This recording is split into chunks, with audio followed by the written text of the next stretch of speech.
जे first attempt वो एक trauma बन गया था मेरे लिए। ये किसी टॉपर की स्टोरी नहीं है, ये एक नॉर्मल एवरेज स्टूडेंट की कहानी है। ये मेरी कहानी है। तो मेरे फर्स्ट अटेम्प्ट के बाद मुझे इतना तो पता चल गया था कि पेपर अच्छा तो बिल्कुल नहीं गया। Still I decided to take a break as Jan month already बहुत ज़्यादा हेक्टिक हो चुका था। तो मैंने ब्रेक लिया जब तक बाकी सारे शिफ्ट्स चल रहे थे। बट उसी के 3-4 दिन बाद आती है हमारी आंसर की। अब स्कोर देख के मुझे इतना तो पता चल गया था कि इस मार्क्स के साथ मुझे कोई एनआईटी तो बिल्कुल नहीं मिलने वाली। तो मैंने पढ़ाई वापस शुरू कर दी and all I wanted was एक डिसेंट परसेंटाइल, ताकि अप्रैल अटेम्प्ट के लिए मैं अगले 2-3 महीने आराम से पीसफुली अपने हिसाब से प्रिपेयर कर सकूं एंड लाइक घर से या किसी से मेरे ऊपर कोई प्रेशर ना आए। बट फिर आता है result and I got 77 percentile. I was shocked.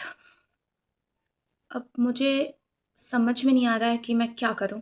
I am a dropper and मेरी 12th की दोनों अटैम्प्ट से percentile was far better than this. मैं कोटा में हूँ, हॉस्टल में हूँ, अकेली हूँ। मुझे समझ में नहीं आ रहा है मैं कॉल करके घर पे मम्मी को क्या बताऊँगी कि मेरी कितनी परसेंटाइल आई है। So I just kept crying for the next 3-4 hours. मुझे और कुछ कुछ मेरे दिमाग में कुछ आ ही नहीं रहा है। उसके बाद दीदी का मुझे कॉल आया। उसने रिजल्ट देख लिया था, उसके पास पासवर्ड एंड ऑल था। हर फर्स्ट वर्ड्स वेर, सोनम अब क्या, अब क्या होगा, कैसे होगा, ये क्या हो गया। मैंने बस इतना कहा कि मैं मेरी कोटा जर्नी ऐसे तो एंड बिल्कुल नहीं होने दूंगी, बिल्कुल नहीं होने दूंगी and I cut the call. अब अगले एक दिन तक मुझे किसी का कॉल नहीं आया, मैंने किसी को कॉल नहीं किया। I just locked my self in side the room and I kept crying. मैंने ना खाना खाया, मैंने ना कुछ पिया, मैंने नहाया, मैं कुछ नहीं करी, मैं बस रो रही हूँ अगले 24 घंटे तक। मुझे किसी का कॉल भी नहीं आ रहा क्योंकि सबको पता चल गया होगा, ऑब्वियसली दीदी ने सबको बता दिया था। बट फिर एक पॉइंट आया जब मुझे पता चल गया कि ये रो के कुछ नहीं होने वाला। अब लाइक जो होना था वो हो गया है। अब मेरे पास दो ही ऑप्शन है। अब या तो मैं 77 परसेंटाइल को लेकर रोती रहूँ या होप खो दूँ कि अब बस हो गया मेरा। अब मेरे पास कोई ऑप्शन ही नहीं है, मुझे जो कॉलेज मिलेगा घटिया सा मुझे उसमें घुसना पड़ेगा। या तो सेकंड ऑप्शन था कि अप्रैल अटेम्प्ट में फोड़ गया।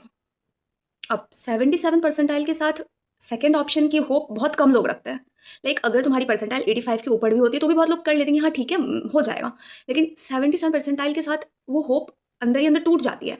In the back of my mind मेरे ये भी था कि बहुत लोग ऐसा बोलते हैं, लाइक बहुत लोग दैन बहुत टीचर्स या बहुत सीनियर्स सब ऐसा बोलते हैं कि फर्स्ट अटैम्प्ट में अगर अच्छा स्कोर नहीं आया दैन सेकेंड अटैम्प्ट में चांसेस बहुत कम हो जाता है अच्छा परसेंटाइल स्कोर करने की, एज बोर्ड्स वाले बच्चे भी फ्री हो जाते हैं एंड देन वो सिर्फ जेई की प्रिपरेशन करते हैं एंड उन्होंने काफ़ी हद तक सिलेबस वगैरह कर रखा होता है। तो सेकेंड अटैम्प्ट में it becomes difficult to score a good percentile. लेकिन मैंने सोचा मेरे पास पहला ऑप्शन है ही नहीं। Now it's a do or die situation. My situation was कि मैंने सिलेबस में 70-80% चीज़ें कर रखी थी। आई मीन कैसे कर रखी थी, मैंने बस फार्मूलाज कर रखे थे। मुझे आइडिया था, जो मोस्टली जेई स्टूडेंट की हालत होती है, जिनको हर टॉपिक के बारे में थोड़ा थोड़ा बस आइडिया होता है, उनको फार्मूलाज याद होता है। द बिगेस्ट मिस्टेक वॉज कि मैंने क्वेश्चंस किए नहीं थे। सो मुझे पता था कि I lag behind in question practice. So next 2-3 months मैंने सिर्फ और सिर्फ क्वेश्चन प्रैक्टिस पे फोकस करा and if you want I will give us detail strategy video on this. So मैंने प्रिपरेशन करा अपने हिसाब से एंड देन मेरा अप्रैल अटैम्प्ट हुआ एंड जिसके मैंने एक्सपीरियंस आपको पिछली वीडियो में दे रखी है already. So it was good and then ranks आए, कट ऑफ्स आए एंड मुझे पेपर देने के बाद ही एक्चुअली पता चल गया था कि मुझे कोई एनआईटी तो पक्का मिल जाएगी and it was good and I got NIT Silchar. ठीक है, I am happy wherever I am. So it was my story and I want कि जो भी मुझे देख रहा है अभी, इफ़ उसकी सिचुएशन भी मेरी जैसी है कि उसके पास कोई ऑप्शन नहीं है, so I just want to tell you कि तुम दुखी मत हो या तुम होप्स मत खो।